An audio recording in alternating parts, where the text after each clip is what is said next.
What's up, guys? Today you're here probably because your shifter is just loose. It's just banging around, or it's not going into gear or whatever.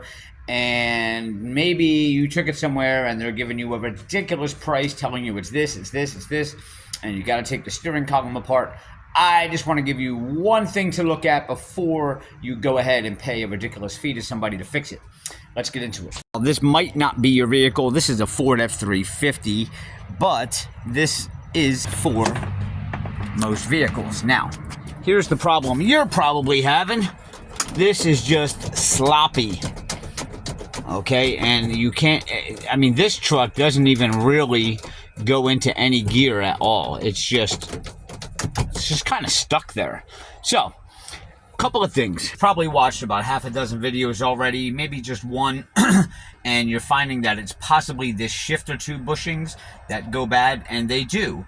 But they can be very daunting to fix, because technically ripping apart all your plastic here to get underneath of here, and you're removing some bolts underneath to drop this steering column down to get to that shifter tube, and there's bushings under there that go bad and they slide back and forth. Now that does happen a lot, but 95.5% of the time it's going to be something else, and it's going to be a lot easier for you to fix, and this might help you. I'm going to show you. And again, this might be the same for lots of other models. All right, this one's a Ford F-350.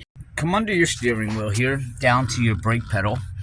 Now, hopefully you're pretty flexible, because I'm going to have to turn my body and lay on my back to look up here to show you this. But essentially, you want to follow this brake arm all the way up. So let me turn around here so I can show you. Okay, here's my brake arm. I'm following that up. You see this little U-joint looking thing right here? That's for your steering. Now, what we're looking for is not that. We're going right behind it. There's this L-shaped bracket, and I got my other hand up here jiggling it, and look, the bolt is missing. What happens is these bolts, because this is your shifter, over the years going back and forth, they loosen up. It's a little Torx head.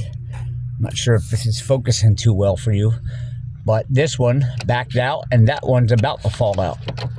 And look at all that play. That's all the play in your shifter right there. If you have the bolt, normally you'll find it under your seat if it fell out. It's just a chrome Torx head. Put it back in there, tighten that one up, and you're good to go. If you're in an emergency situation, try to find a bolt that might fit in there. I don't recommend it, because you'll cross thread that and never get the right bolt back in. But if it's an emergency, that's what you're gonna have to do. But that's your problem, guys. It's literally a 2-minute fix if you have the bolt. You're probably gonna have to lay on your back and get in like a pretzel-like situation to get your arms up in there. But it's a simple fix. Now, if you took this somewhere without knowing this, and depending on, you know, there is a lot of good mechanics out there, but depending on the shop you go to, that's the first thing they're probably going to look for, and they might put that bolt in 2 minutes and charge you for something else, telling you they had to take the steering column apart and this and that, and you're talking about $400 up to $800 they would charge you for something that was just a bolt. So knowing this type of information and looking for that first is definitely going to save you a lot of money. So hopefully I helped you out, and if I did, please give me a thumbs up, leave a comment below, and make sure you subscribe. Thanks, guys. I'll see you next time.